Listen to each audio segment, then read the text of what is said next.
Hallelujah, hallelujah, hallelujah. Hallelujah.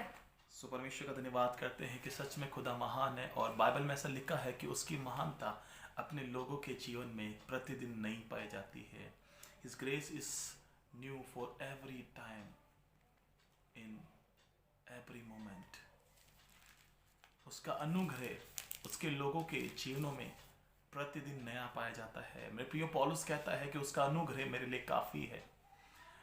कुरिन्थियों 12 में पढ़ते हैं, उसका 8-9 में वो कहता है कि उसका अनुग्रह मेरे लिए काफ़ी है।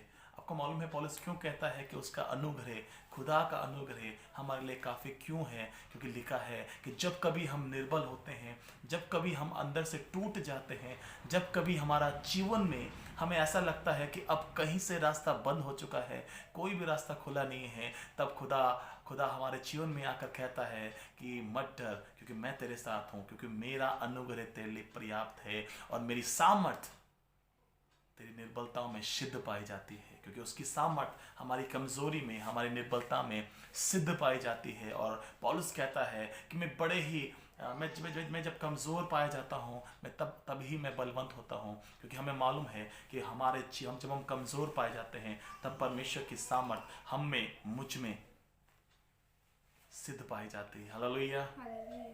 तो उस खुदावन के जिंदा जलाली नाम में हम आपका स्वागत करते हैं। एक बार फिर से इस YouTube के चैनल पे परमेश्वर का धन्यवाद करते हैं कि उसने ये मौका दिया कि हम फिर से उसके जिंदा कलाम को हम सीख पाएँ, सिखा पाएँ, बांट पाएँ। तो परमेश्वर का धन्यवाद करते हैं इस बड़ी अपॉर्चुनिटी के लिए जो खुदा ने मुझे और आपको दिया, ताकि आप सुन पाएँ, मैं भी सुन पाऊँ। हालेलुया। हम सब सीखने वाले हैं, केवल खुदा है जो हमें सिखाता है। क्योंकि दूसरा कुरिन्थियों उसका 3:1 में लिखा है, पौलुस कहता है कि पौलुस ने सींचा, अपोलोस ने बोया, लेकिन परमेश्वर ने बढ़ाया। हालेलुया। ना तो बोने वाला बड़ा है, ना सींचने वाला बड़ा है, लेकिन बड़ा कौन है? जो बढ़ाता है, और यीशु मसीह परमेश्वर हमें बढ़ाता है। सो खुदा का शुक्र करते हैं। आइए, आजकल मैं प्रियो बहुत सारी गलतफहमी कलीसियाओं में या खुदा के लोगों में हो रही है वचन के अनुसार। क्योंकि बहुत सारे लोग ऐसे हैं जो वचन का मिसयूज़ करते हैं। माफ़ कीजिएगा, मेरी टंग फिसल रही है, लेकिन बहुत सारे ऐसे लोग हैं जो वचन का मिसयूज़ करते हैं। और मुझे बड़ा दुख लगता है कि जब कोई वचन के रियल मीनिंग को नहीं बता पाते और उसे अपने ही हित के लिए, अपने ही स्वार्थ के लिए, या मैं यूँ कहूँ कि अपने ही महिमा पाने के लिए या अपना ही बड़ाई पाने के लिए उसे क्या करते हैं? अपने लिए तोड़ मोड़ कर प्रस्तुत करते हैं। लेकिन रियल में खुदा का वचन क्या कहता है? मेरे प्रियो, आज एक वचन में आप लोगों के बीच में बांटना चाहता हूँ, आप लोगों के बीच में शेयर करना चाहता हूँ। जो वचन बहुत ही जाना पहचाना है और मुझे विश्वास है कि आप सब ने इसे सुना होगा, कई बार हमने सुना होगा, और ये बहुत ही प्रचलित वचन है, बड़ा ही हम कह सकते हैं फेमस है, और बहुत सारे खुदा के लोग, दास दासियाँ इसे यूज़ करते हैं। वो है प्रेरित काम उसका 1:8। फिर यहाँ पे लिखा है, प्रेरित काम उसका 1:8 पे लिखा है, परंतु जब पवित्र आत्मा तुम पर आएगा तब तुम सामर्थ पाओगे, और यरूशलेम और सारी यहूदियों और सामरियों में और पृथ्वी के छोर तक मेरे गवाह होंगे। एक चीज़ मैं आपको कहना चाहता हूँ, यहाँ पे लिखा है कि जब पवित्र आत्मा तुम पर आएगा तब तुम सामर्थ पाओगे। हालेलुया। मेरे प्रिय, बहुत से ऐसे लोग हैं जिस वचन को गलत कोट करते हैं, इस वचन को गलत वे में लेते हैं। यहाँ पे लिखा है, जब खुदा का आत्मा तुम पर उतरेगा तब तुम सामर्थ पाओगे। आपको मालूम है कि वो सामर्थ आपको क्यों मिलेगी? क्यों खुदा का आत्मा आपको सामर्थ देगा? क्यों परमेश्वर का आत्मा आपको सामर्थ के साथ इस्तेमाल करेगा? किस चीज़ के लिए इस्तेमाल करेगा? बहुत से लोग कन्फ्यूजन है। बहुत से लोग सोचते हैं जब खुदा का आत्मा हमारे अंदर आएगा तो हम हीलिंग करना स्टार्ट कर लेंगे। जब खुदा का आत्मा हमारे अंदर सामर्थ्य से उतरेगा तो हो सकता है कि हम मुर्दों को जिला देंगे, हो सकता है हम ये चमत्कार कर देंगे, वो चमत्कार कर देंगे, ये कर देंगे, वो कर देंगे।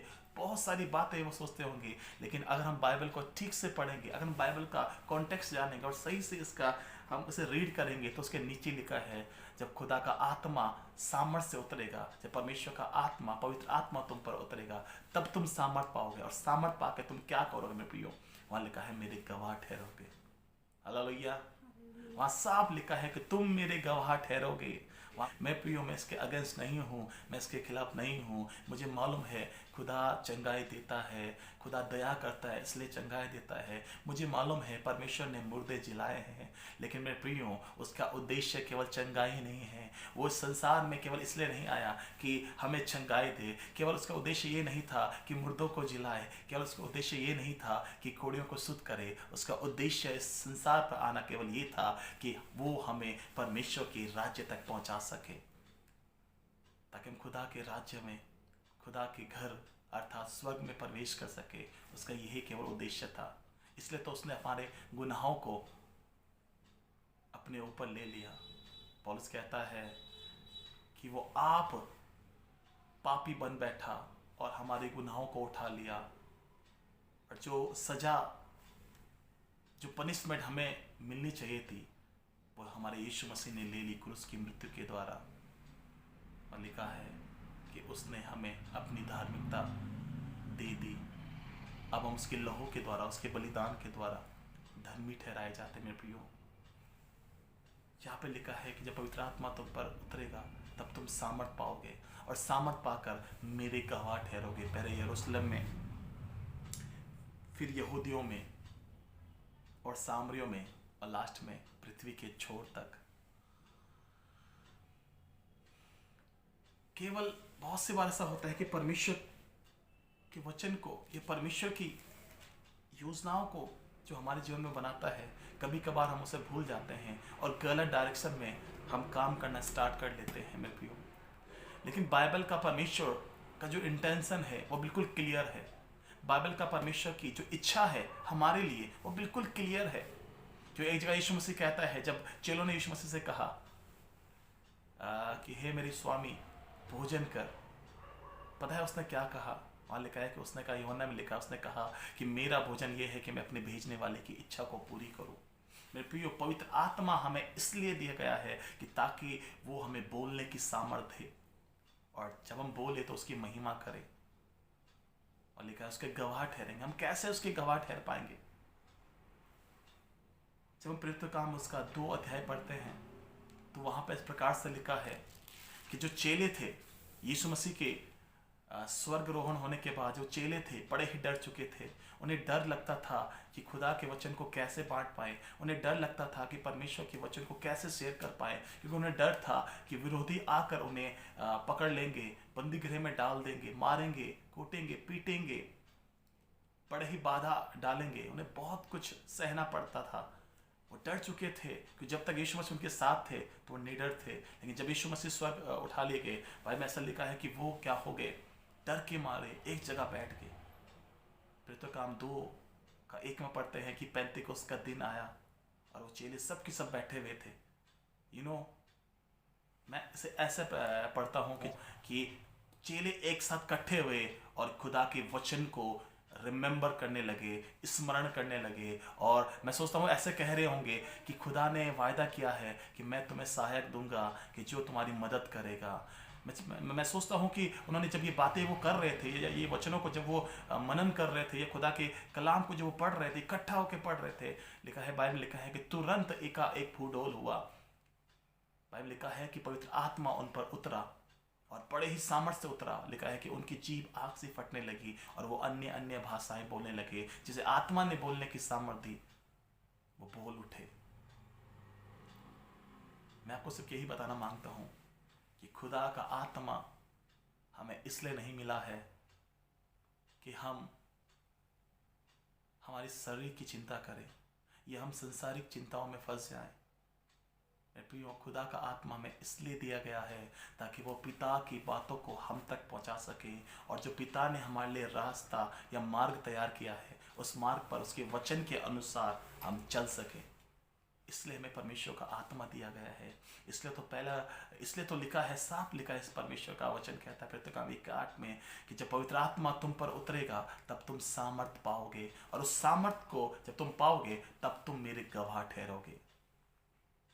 आजकल बहुत से लोगों का जो उद्देश्य है वो बिल्कुल बदल चुका है, इंटेंशन बदल चुका है। आजकल लोग आत्मा नहीं बचा रहे हैं, लेकिन आजकल लोग क्या कर रहे प्रियो?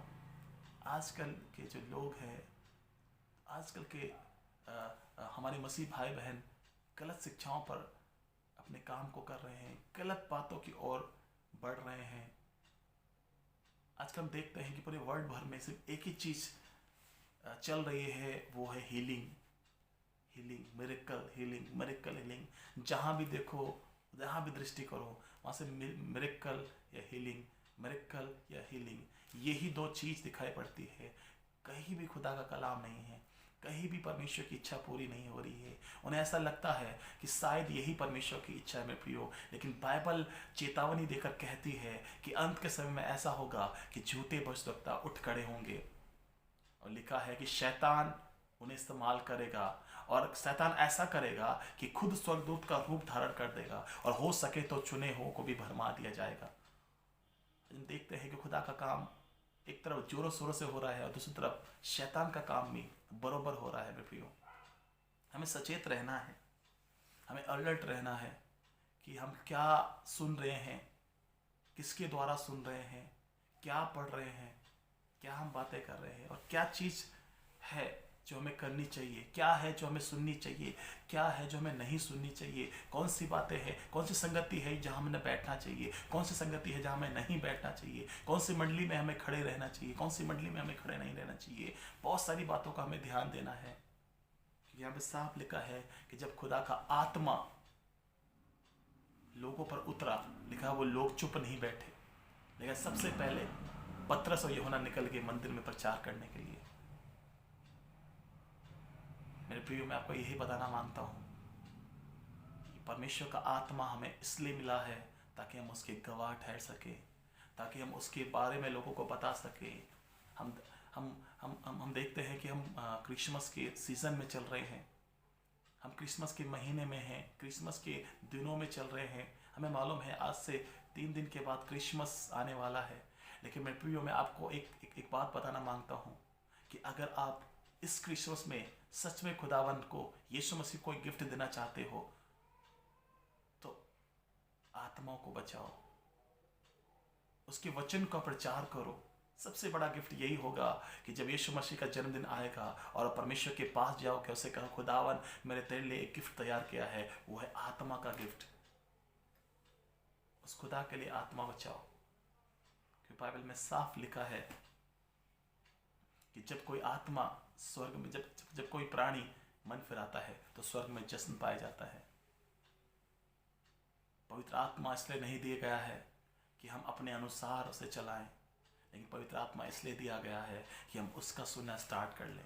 और जब हम पवित्र आत्मा की सुनना स्टार्ट करते हैं मेरे प्रियो, तो वो केवल खुदा की बात और खुदा की इच्छा के अनुसार हमारे जीवन को लेके चलता है। और खुदा का इंटेंशन, खुदा की इच्छा केवल ये है कि जैसे इच्छा उसकी स्वर्ग में पूरी होती है, वैसे ही पृथ्वी पर भी पूरी हो सके। और ये कब होगा मेरे प्रियो? जब हम इस बात को सीरियसली ले लेंगे कि खुदा का आत्मा सामर्थ्य के साथ हमें इसलिए मिला गया है कि ताकि हम उसके गवाह ठहर सके। काम उसका 10 अध्याय उसकी 44 आयत में इस प्रकार से लिखा है कि पतरस परमेश्वर के वचन को बांट रहा था। लिखा है बांटते बांटते क्या हुआ कि सब सुनने वालों पर खुदा का आत्मा उतर आया। लिखा परमेश्वर ने उन्हें बोलने की सामर्थ्य दी और वो अन्य भाषाओं में बोलने लगे और खुदा की बड़ाई करने लगे। जब खुदा का वचन हम सुनते हैं तो पवित्र आत्मा हमारे जीवन में काम करता है और वो सामर्थ्य से उतरता है और हमारे जीवन में परमेश्वर का आत्मा हमें बोलने की सामर्थ्य देता है। चेले डरे हुए थे, चेले भय के मारे छिपे हुए थे, अपनी अपनी कोठरी में बंद थे। लेकिन जब खुदा का आत्मा उतरा पेंतिकोस्त के दिन के समान उनके जीवनों में उतरा, तो बाइबल में मतलब ये है अर्थात कि वो खुदा के लिए बोलने के लिए तैयार हो गए।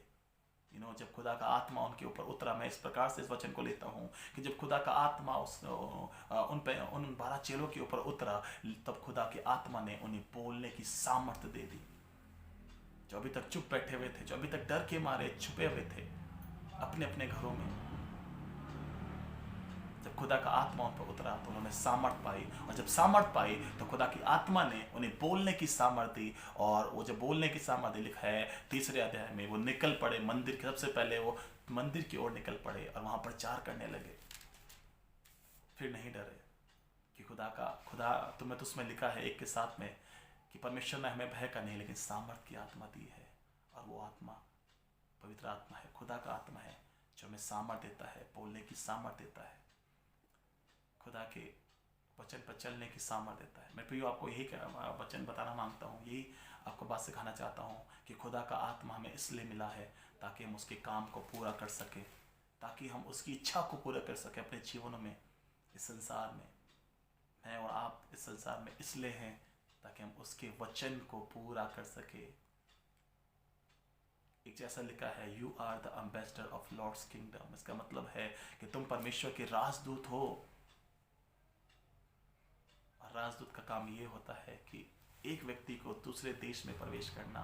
और पौलुस कहता है, we are visitor in here. हम क्या है, यहाँ पर विजिट करने के लिए आए हैं। पृथ्वी हमारी अपना घर नहीं है, हमारा अपना घर तो स्वर्ग है, लेकिन हम यहाँ पर विजिटर हैं। हम सिर्फ यहाँ पर खुदा के काम करने के लिए आए हैं। अगर हम एम्बेसडर है, अगर हम राजदूत है, तो हमारा काम भी हमें मालूम होना चाहिए कि हमारा काम है क्या। मत्ती 28 उसका 16 से 20 में पढ़ते हैं तो महान आदेश के तौर पर खुदा ने एक आदेश हमें दिया है, आज्ञा हमें दी है कि जाओ और सुसमाचार प्रचार करो, पिता पुत्र पवित्र आत्मा के नाम से बपतिस्मा दो। जो बातें मैंने तुम्हें सिखाई है वो बातों को उन्हें मानना सिखाओ, और देखो मैं जगत के अंत तक तुम्हारे साथ सदैव हूँ। मेरे प्रियो, मैं सच कहना चाहता हूँ आपसे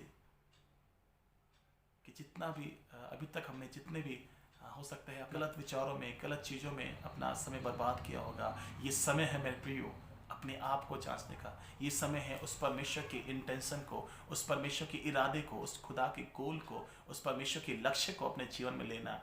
हबक्कुक को परमेश्वर ने अपना दर्शन देकर कहा, अपना लक्ष्य बता दिया। हबक्कुक में लिखा है, हबक्कुक 2:14 में लिखा है कि परमेश्वर ने उससे कहा कि मैं इस पृथ्वी को अपनी महिमा के ज्ञान से ऐसा भरना चाहता हूँ जैसे समुद्र जल से भर जाता है।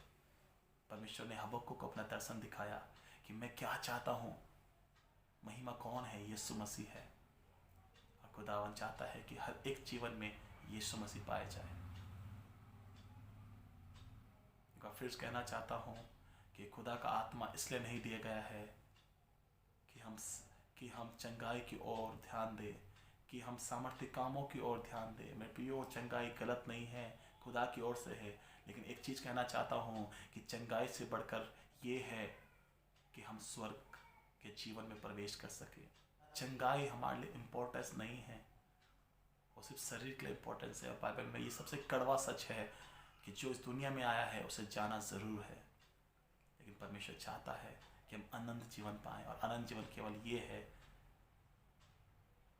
कि हम परमेश्वर की मार्गों पर चल सकें, हम उस खुदा को जान सकें। इसलिए लिखा है कि जब पवित्र आत्मा तुम पर आएगा तुम सामर्थ पाओगे और मेरे गवाह ठहरोगे। मेरा विश्वास है कि इस वचन के द्वारा आप सब लोग एक संकल्प लोगे कि परमेश्वर, आज से मैं आपका गवाह ठहरना चाहता हूँ। आज से मैं आपका वचनों पर चलना और आपके वचन को फैलाना और आपकी इच्छा को अपनी इच्छा मानकर आपके वचन के और बढ़ते हुए आपके कामों को करना चाहता हूँ। इन पर यकीन कीजिएगा, जब आप ऐसा करोगे परमेश्वर आपके सारे बंद रास्ते को खोल देगा। क्योंकि लिखा है कि पहले मेरे धर्म और राज्य की खोज करो तो तमाम वस्तुएं तुम्हें अपने आप मिल जाएगी। प्रभु इस वचन के द्वारा आप सबको आशीष करे, सबको जय मसीह की। प्रभु आपको आशीष करे।